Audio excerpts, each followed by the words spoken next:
Good evening. It's Saturday, the 17th of May. You're tuned into our 6 p.m. newscast coming to you from ARIRANG's News Center in Seoul.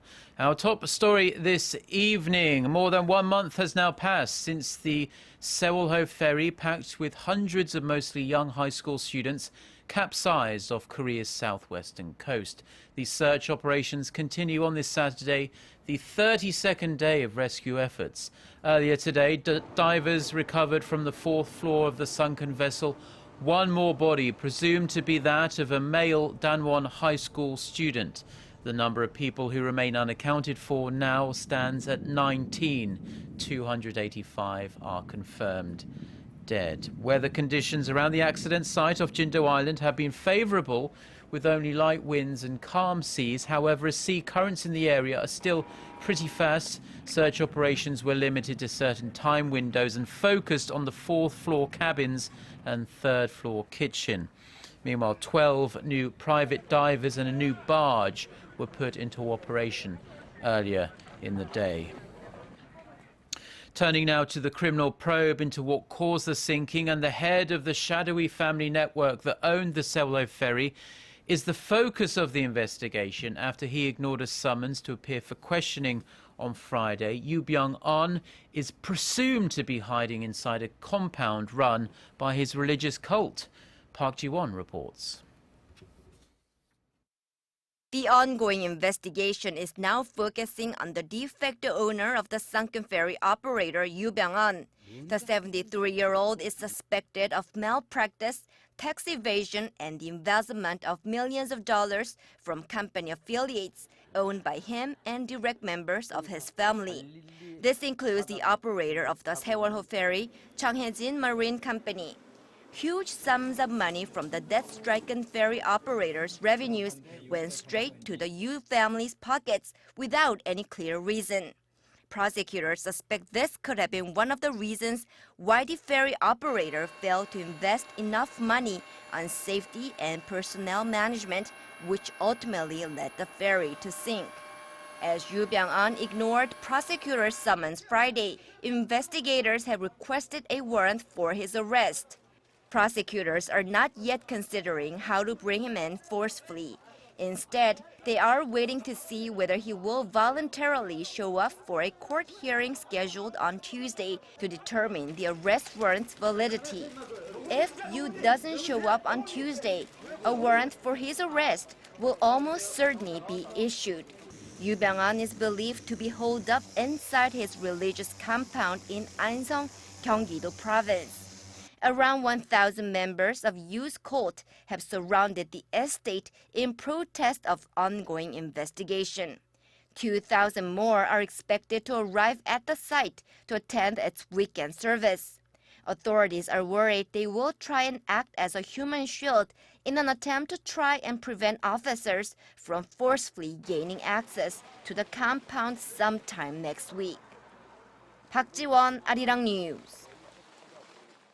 A military plane carrying Laos's defense minister and other senior officials has crashed in the north of the country. Officials say the plane came down near the border with Vietnam, nearly 500 kilometers from the capital, Vientiane, where the flight departed from. 18 people are thought to have been on board, but no firm word on casualties or the cause of the crash yet. The group was traveling to take part in the memorial celebration of a historic battle. State television in Laos, as you can see there, has broadcast footage of rescue workers recovering debris from the aircraft, which appears to have crashed in thick jungle.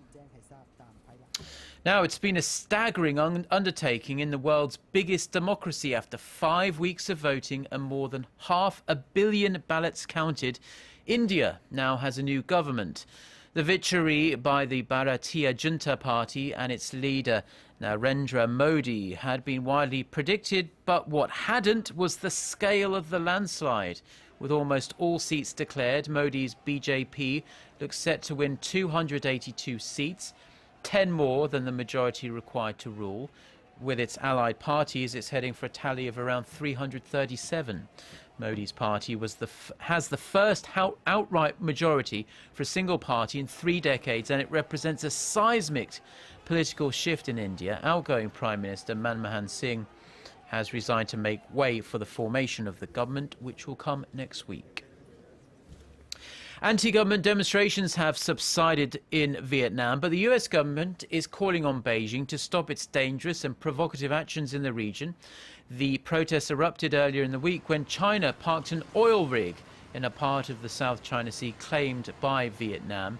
Many Taiwanese-owned firms had to deal with the worst because the crowds believed they are owned by mainland Chinese.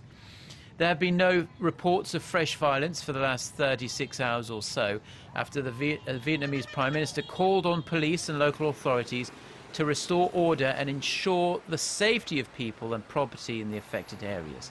A senior US official has told Reuters that China's breakdown in ties with its neighbours is straining its ties with the United States and raising questions over how the world's two biggest economies can in fact work together.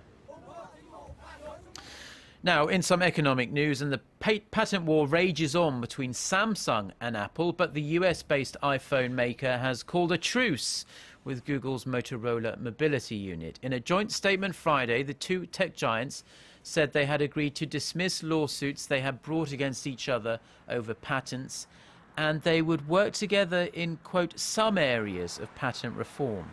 The agreement, however, does not include licensing their technology to each other. Up until this deal, Apple and Google were locked in more than a dozen lawsuits against each other in the US and Europe. Google bought Motorola Mobility in 2012 for $12.5 billion. This year, Google announced it was selling Motorola Mobility's handset business to a Chinese company, but keeping the vast majority of its patents. Now, more evidence of the great wage disparity we are seeing here in Korea. A new report shows more than 50% of salaried workers, office workers in the country, earn less than $2,000 a month. You probably won't be surprised to hear that workers in the finance and technology sectors are paid a whole lot more than that. Our Kim Min-ji reports. 1 in 2 wage workers in Korea earns less than 2 million won, or around $1,940 a month. This according to a recent report by Statistics Korea. In a survey conducted on some 18.5 million wage workers who were employed in the second half of last year, 37.5% said they earn between $970 and $1,940 each month. Those who made less than $970 stood at almost 13%. 24% said they earned between $1,940 and $2,900 each month, while 13% made between $2,900 and $3,880. Some 12% took home more than $3,880. The highest paid workers were employed in the finance, insurance, and science and technology sectors. About 3 out of 10 workers in these sectors earned more than $3,800 each month. Workers in the agriculture and fisheries sector earned the lowest. About 57% said they earned less than $1,000 each month. Only 3% said they earned more than $3,800. By gender, males accounted for the great majority of those working in the engineering, shipping, and construction industries. Women made up for more than 60% in the service, education, health, and welfare sectors. A total of 25.5 million people had jobs in the second half of last year. The majority were employed in the manufacturing sector, followed in line by the retail and accommodations and dining industries. Kim Min-ji, ARIRANG News. Now, Braille is still one of the main ways people with visual impairments read and learn. Some 200 years after its introduction, a technology that could be equally, if not more, groundbreaking has been developed by researchers right here in Korea. They've come up with a 3D printer that promises to help visually impaired children expand their understanding of the world. Our Son Jung-in reports. Visually impaired students in this social studies class are learning about the territorial expansion during the Three Kingdoms period of Korea. Previously, they would have had to rely mostly on their imaginations. Now they can picture the precise changes in territory using their tactile senses. Local researchers have developed a printer that produces a 3-dimensional replica made of plastic for use in school textbooks. These touchable pictures made specifically for the blind are the product of a relatively simple process. It takes just 30 minutes to produce a map the size of a palm. I noticed how students were able to picture the details better with the new 3D maps compared to the old ones, helping them comprehend the lesson better. The previous 3D pictures were made by overlapping layers one at a time, resulting in a rough surface that came off easily. However, the 3D printer produces a much safer and durable representation. The printer treats the exterior with heat, which makes the surface smoother and stronger. It means the visually impaired students will be able to use it safely for a longer period of time. The Korea Institute of Science and Technology has signed an agreement with the Seoul National School for the Blind and the Korea Braille Library to produce school textbooks with touchable pictures for social studies and science classes by the end of the year. 3D printers, considered to be the third industrial revolution, have opened up a new window for the blind so they can explore much more of the world than they could before. 손정인, 아리랑 뉴스.